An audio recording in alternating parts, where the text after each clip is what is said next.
Okay, so I'm gonna do a brake caliper piston puck replacement on a 991.2 GT3RS. I'm sure this works on other GT cars of the 991 version, but the problem is this. If you look down here, look right in here, the pucks are ceramic. Can you see that crack right there? See where that's broken? Mm-hmm.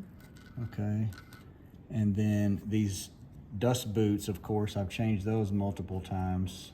Usually after every track session or two, these dust boots are broken. At every brake job I have to change these out. But I started noticing the pucks broken, and come to find out there's no replacement pucks from Brembo or Porsche.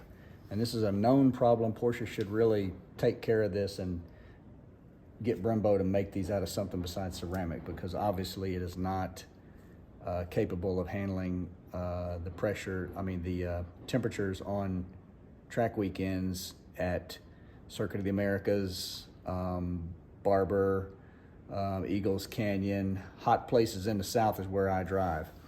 The other day in Circuit of the Americas was 105 degrees outside, and so this is what the pucks look like after that. Now this car is a 2019. It's got 7,500 miles on it. About 65 or 6,800 are track miles. So it's run pretty hard, like I say, in the South in the heat. But let's go through what we have to do. First thing, we need to get a little needle tip pick, a large pair of needle nose pliers, small flathead screwdriver. These I bought on Amazon. They are some kind of pipe pliers with rubberized plastic teeth inserts. I think they're about 12 bucks on Amazon, something like that. There's the brand name, I think, or model number. But any type of, I saw multiple brands and types like this, but this is I think this is a 12-inch, if I'm not mistaken, size that works pretty well. And then you'll also need a 3mm hex head socket to get the pucks out. Okay, so first thing, come on in here now. I've got the calipers off. I think this would be very difficult to do on the car, so I just went ahead and took them all off. You pierce into this rubber and just push up, and this boot comes off, and part of the puck, as you can see. I can't believe Porsche allows this to. Can't believe Porsche allows this to happen, but they have. Then you need to pry very gently the piston out of its housing, and so I start just very slow. It does not take much pressure. It's just continuous pressure though. Just a little gentle upward pressure, and just hold it, and the thing starts moving. It moves very slow, but it does move. And then once you get it going, it goes quicker and quicker.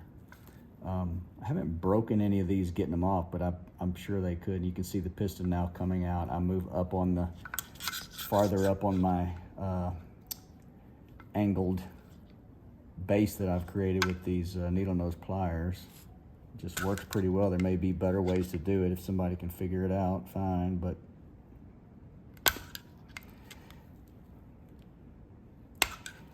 now I don't have the pucks to replace them with. It's going to be pretty simple to reverse this process, but they're available at autoquest.com. I think it's autoquest.com.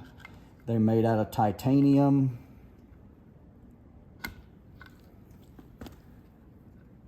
So when I pull the piston out, set it aside, take a squirt. There's going to be a puddle of fluid in there. Can you see the fluid in the bottom of the pot?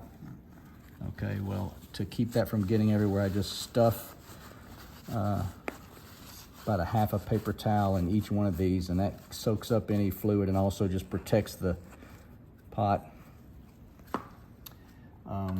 Get as much of the brake fluid off of the piston as you can. And then these things work better if you use a piece of paper towel to help them grip. The rubber plastic head there will slip if you don't use some paper towel. It'll still slip. You don't So want to scratch it. don't want to scratch it. Get a good grip. And it's pretty strong grip is required. These things are relatively tight. That's it.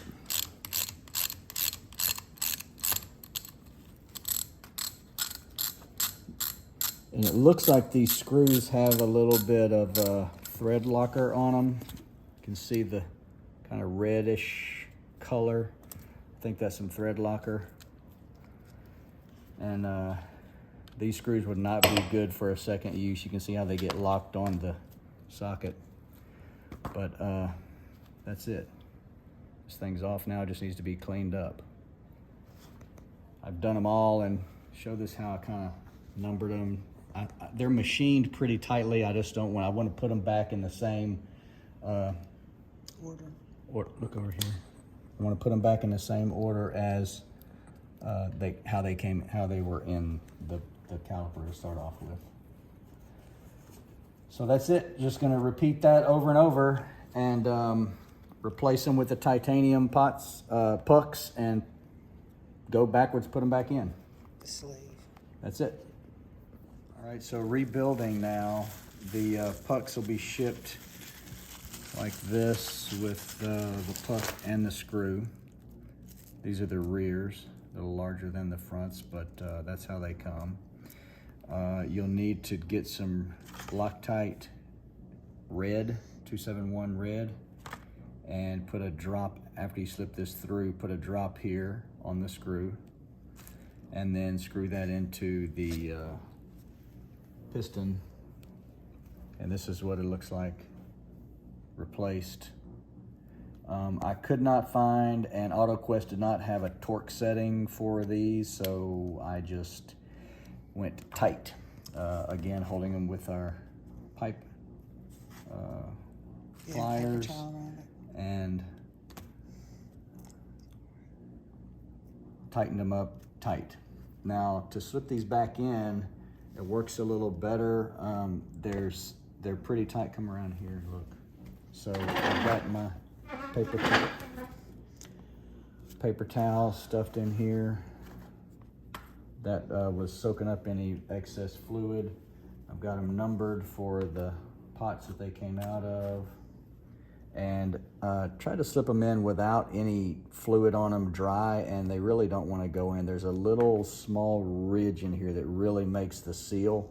So just a drop of brake fluid and wet this really well once you have everything torqued and tight.